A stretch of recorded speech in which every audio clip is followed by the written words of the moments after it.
Assalamualaikum warahmatullahi wabarakatuh.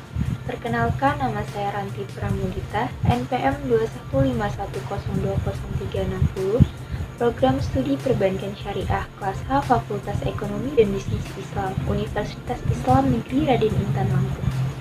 Adanya saya di sini yaitu untuk memenuhi tugas mata kuliah Qiraatul Quran dengan dosen pengampu Ibu Diah Mukminatul Hasimi MA SG, yaitu mereview jurnal terkait Qiraatul Quran.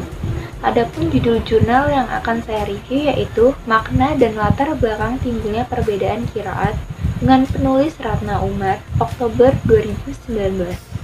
Berdasarkan jurnal yang saya analisis mengenai makna dan latar belakang timbulnya perbedaan qiraat, didapati bahwasannya yang melatar belakangi timbulnya perbedaan qiraat itu, yang pertama, menurut pengertiannya, secara etimologi, qiraat merupakan kata jadian masdar dari kata kerja qara'ah, yaitu membaca.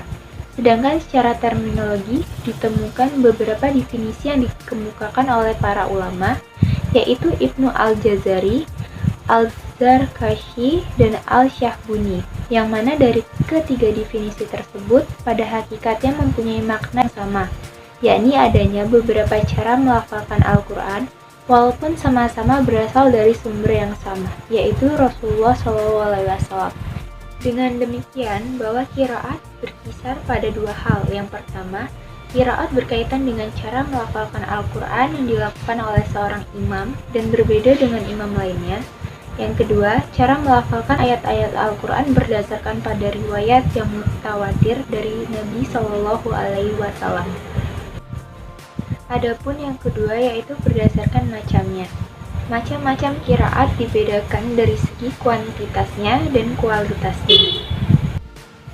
Yang pertama, dari segi kuantitasnya terbagi menjadi 1. Qiraat sab'ah, yaitu qiraat 7, 2. Qiraat asyarah, yaitu qiraat 10, dan yang ketiga qiraat arba'ah asyarah, yaitu qiraat 14. Yang kedua, dari segi kualitasnya terbagi menjadi 5 bagian. Yang pertama, qiraat mutawatir, qiraat masyhur, qiraat ahad, qiraat syadz, qiraat yang menyerupai hadis mudraj atau sisipan. Timbulnya perbedaan itu yaitu disebabkan oleh latar belakang historisnya dan perbedaan cara penyampaian para sahabat dalam melafazkannya. Yang pertama, menurut latar belakang historisnya, qiraat telah muncul sejak masa Nabi SAW.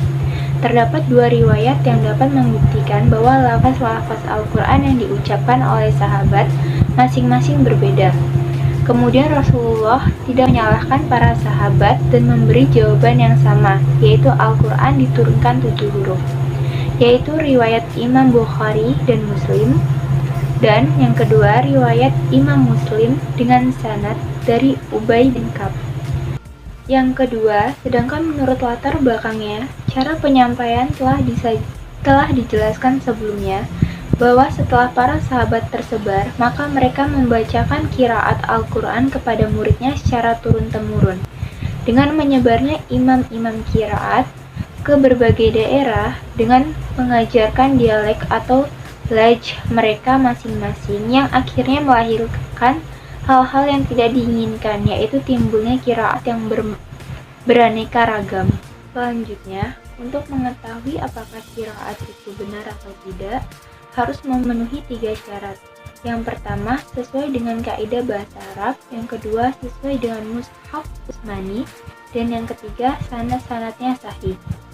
Apabila suatu qiraat tidak memenuhi salah satu di antara 3 syarat tersebut, maka qiraat tersebut tidak sah atau lemah. Demikian yang dapat saya sampaikan.